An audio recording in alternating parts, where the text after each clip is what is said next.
SSS National Registration Day sa DAET, dinagsa ng mga kabataan.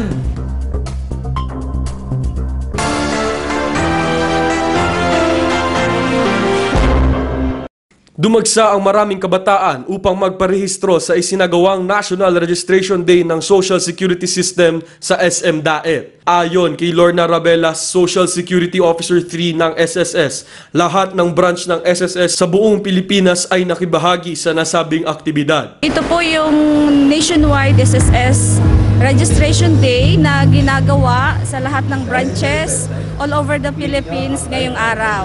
Layunin umano nitong mabigyan ng pagkakataon ang mga bagong miyembro na makapagparehistro at makakuha ng SSS number. Ang pagkuha ng SSS number is two-way. Pwedeng for employment purposes or self-employed.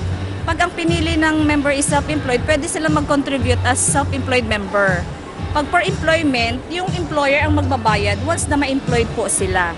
Paliwanag ni Rabelas, hindi nangangahulugan na kailangan lang magbayad kaagad kapag nakakuha na ng SSS number. Mas mainam niya na mayroon ng SSS number, partikular ang mga kabataang naghahanap ng trabaho upang may maipresenta kaagad sila sa sandaling sila ay makahanap na ng trabaho. Kung ang pinili po nila ay self-employed member at wala pa po silang pambayad, okay lang naman po. Kung kailan sila magkapera, since may number na at self-employed, pwede po nilang bayaran yun anytime. Maliban sa National Registration Day activity sa SM DAET, unang nagtungo ang grupo ni Rabelas sa San Lorenzo Ruiz National High School sa bayan ng San Lorenzo upang magsagawa rin ng kahalintulad na aktibidad. Galing kami sa San Lorenzo National High School. Bali, dalawang team po kami. So kami ang naka-assign sa San Lorenzo at yung isang team ay dito. Since natapos kami ng half day, so nag-assist kami ulit dito dahil marami pa din.